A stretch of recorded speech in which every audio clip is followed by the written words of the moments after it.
Ladies and gentlemen, welcome to the Bullpen.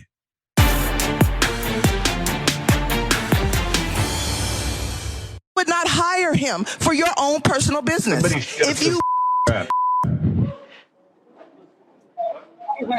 Sorry. About. Go home, you What? Go back to Africa. You don't like Where's it. that? I mean, wow. Wow. These belong in Africa. None. Could someone So mute them? he has to stop, correct? please wait. Please wait. Yes. Oh. Who is on the Zoom? That's who's talking. So, Mr. Surratt, I would ask that you apologize first for what just came through there. While you're telling me to wait, No, I'm you sorry. should be Yes, I am appalled at sorry. what just I am happened. sorry. That should not have happened, and I Thank don't you. know how it did. It's a technical. I don't have any control over that. Okay, so and my certainly that is inappropriate. Thank you. I couldn't agree with you more. Thank you. So to me, that should have been the first thing said to every African American in this place, everybody, because it's not just a me thing. We have the person who was really a victim of that verbal assault and racism and sexism and everything else on the program. It's Amy Malone. I wish it was under better circumstances, but thank you for joining us on the show. How are you? Thank you, sir. I appreciate you for having me on. And thank you for bringing attention to this matter and what happened. It was so extreme, and your point was so well understood immediately, because I think this was the mayor pro tem. Am I correct? Absolutely, yes, it was. Okay. It was the mayor pro tem. The mayor pro was tem. actually on Zoom via Zoom, but it was mayor pro tem that was running the meeting. Okay, so the mayor pro tem, he has the authority, he has the tactical control of the meeting. This happens during the meeting. You have a connection of live plus online attendees. That's something that happens. It's pretty normative now with city council meetings. Yes. This outbreak of just insane and aggressive talk happens. I'm sure there are rules against it. And instead of the mayor pro tem, who's in charge of the meeting, immediately chastising those who are talking this way and cutting that mic off and say, shut this whole thing down, right? It's as if he's coming at you, telling you to be quiet. Correct. Talk to us about what was happening that day. Well, in that moment, there was a room full of people that were protesting the hiring of the new city manager. And while I was speaking and expressing my grievances regarding this gentleman, I hear through the speaker these derogatory slurs, and I wasn't sure in that moment whether it was coming, whether the person was behind me, whether they were in that room, or was that in the speaker. And when I did realize where it was coming from, immediately I looked to Mayor Pro Tem to shut it down, to stop everything, and let us take a moment, take care of what's going on, shut it off, because it went on for quite a while. It should have been an immediate, I've run Zoom meetings before where you just cut off their sound, and that's not what happened. And once they continued, he just continued. He kept saying, I don't know where it's coming from, instead of taking control and immediately, everything needs to stop right now, and then addressing me and apologizing. This happened in San Bernardino City Council meeting. Correct. What was the grievance against the newly hired city manager? So the new city manager, Mr. Charles Montoya, he was hired after a long search. However, he'd been the city manager for 3 other cities. He was fired from those 3 cities for corruption, insubordination, theft of funds, those type of things. So to hire someone who is currently in litigation with another city because of issues that they had with him, to hire someone like that and to think that that's the best that we can do, that I had a problem with that. When you are bringing in somebody for the highest paid position in the city, the most powerful pretty much position in the city, because he's taking care of all of our tax money and he's making the decisions on what is going to happen in the city, I felt that they needed to take more time.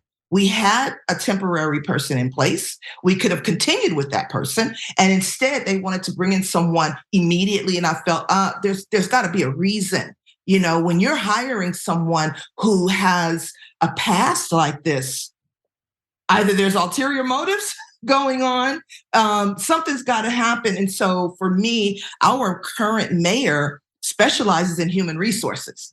So that just didn't match to me. I thought that we needed to go back to the drawing board, revisit, seeing some of the other candidates, and they just continued to try to make it a race thing. We want to hire the first Latino. And I'm not mad about that. I want to hire a qualified candidate. And I would love for them to be a Latino. So your gripe, your issue is legitimate. That's a legitimate concern. I think for anyone, absolutely. Even and if it you're was on the a room side, full of people, right, who had the same concern. Yes, that were concerned about that. Absolutely. Okay. As far as the response from those individuals, right? They started to call you the B word. They're yelling racial slurs. The audience, there seems to be kind of a collective whoa, yes. But it's silent. So tell me what happened in that moment. How was the crowd responding to this? Everyone was in total shock. Mm-hmm. Shock, disbelief, anger. There was anger immediately in the room. There was, a disbelief that something like this was happening. And you could hear behind me people, like you said, and again, angry because there was quite a few African Americans in the room. But there were, I want to make sure people understand San Bernardino is not racist. I've seen that and I've read that. Well, there have always been racists. Well, no, everybody that I've come in contact with has been more than gracious, has been sympathetic, has been angry about it. It's the way that the dais handled that. It's the way that our city officials handled that. Yeah. Let me repeat, because I want to remind everyone of what was said to you in that moment. Somebody shut this N-word up. Go home, you B-word. Go back to Africa if you don't like it. Obviously, no one knows how they're going to respond in a professional moment, and something like that is said to them. I have no idea how I would have reacted. What was going through your mind in the immediacy of those comments? I was angry. I was sad. Yeah. It hurt. But I also knew my reaction was going to determine how this played out. If it was going to turn to me and me being angry and cursing back, now that changes the narrative. Now they're talking about what I said rather than what the person who attacked me said. So I knew in that moment, and it may sound like a cliche, but in all honesty, I had in my head what Michelle Obama said, when they go low, you go high. And in that moment, I had to go high, but I broke down crying when I got in my car. I cried, I screamed, I called family because I could not believe that happened to me. You just don't think something like that is going to happen to you. And it hurt. And I didn't realize how much it hurt, to be very honest, until I went to the city council meeting this last week, and standing before them then, it just all came back. Like I wanted to break down and cry. And that's unusual for me. You see, what you just said is 100% true. You were aware of so many things in a split second. Mm-hmm. And the reason why we are aware of these things, we are aware that if we have an appropriate response, we're angry. We're angry that someone has insulted us. If we respond appropriately to that anger, meaning we are angry at how they came to us in this racist anger. We're just righteously angry, right?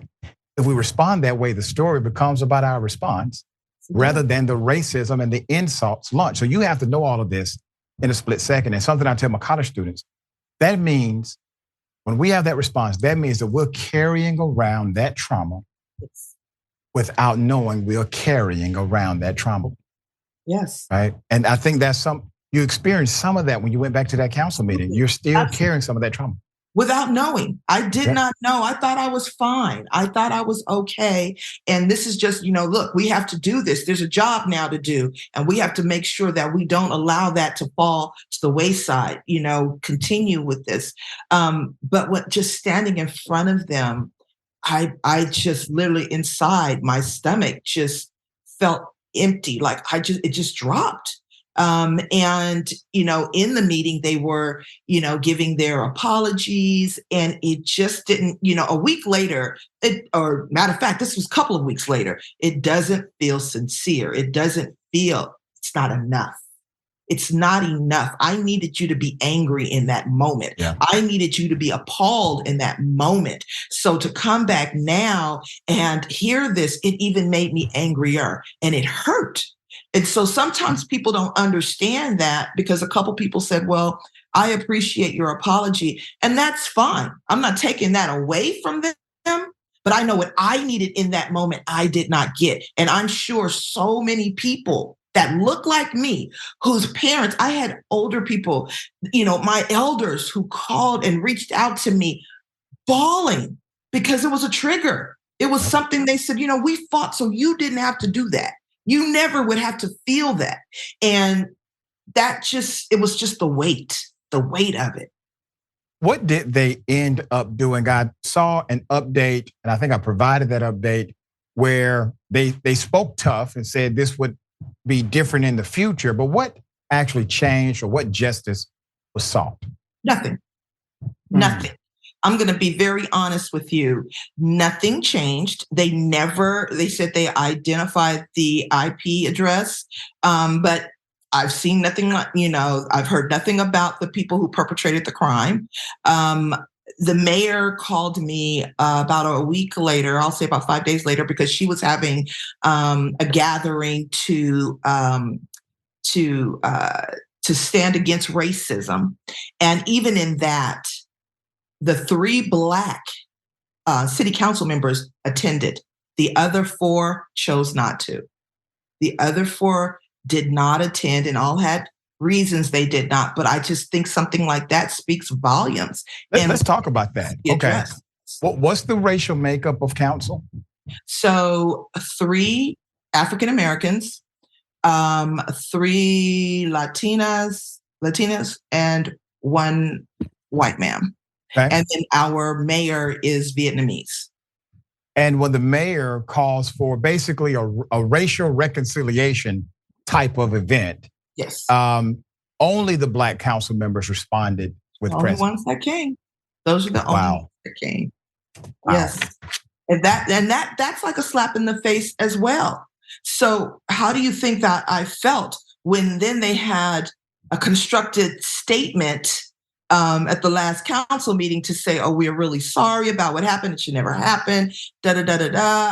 I feel like unless something detrimental is happening, you should come together and stand against something that you say you don't stand for. Because I feel like if you don't stand against it, you stand with it. There is no, middle ground. That's right. You are obviously an outspoken individual. You're willing to be the leader in the room that's necessary. You will speak truth to power. Give us some of your background. What what was the genesis for you to become the leader you are? So let me just say this. I've always been an outspoken individual, and I utilized that, and I became a public relations specialist. So I work in publicity. I'm a publicity strategist. I own Girl in Charge Public Relations, and that is why I know how a story can turn. And I knew in that moment that, I know what I would have advised my client to do, and I needed to do the same thing. I just could not allow them to take that and let that be what now is who Amy is, who Amy Malone is the person who cursed out or did whatever. I couldn't do that. I could not. So as a person who works in communication, that's how I chose to handle it. So yes, I'm a PR director, and I do publicity, mainly entertainment PR, but I do work with nonprofits and elected officials. Well, I got to tell you this: the way you responded, it was flawless, in my opinion. You never took any of your response and gave the energy to those who were racist. You went back to the person who was in charge, the people who were convening the meeting. That is their responsibility. Take that pressure off of you, put it back on them. That's exactly what you did. Thank you so much. I appreciate hearing you say that. I respect you. I respect your opinion. I've been watching you for many, many years. So thank you so much. We appreciate you. And for those who are watching this interview, and they are looking at the scene, they see what's happened, but they may be hesitant to step out and become a leader. What would your recommendation to them be? It's your right. It's your right. Don't allow anybody to take from you what people fought so hard for you to have. Your civic right is to go and to speak out and to speak up. You know, if we don't do it, then those elected officials are able to do anything that they want to do. You can't be angry when someone takes control of your life and what happens with your money and your living situation, and they run with it if you keep silent. So I would encourage, because I know that people like that got on there and did all of the verbal attacks, and their purpose was to make people scared to speak and to intimidate people. And that just can't happen. So I tell anybody, vocalize your feelings, whatever it is going on. If you have a problem with something, speak about it, talk about it, and make sure that your voice is heard. So well said. Ms. Malone, thank you so much for your time today, and thank you for your leadership. I appreciate you. Thank you for allowing me to join you. Absolutely.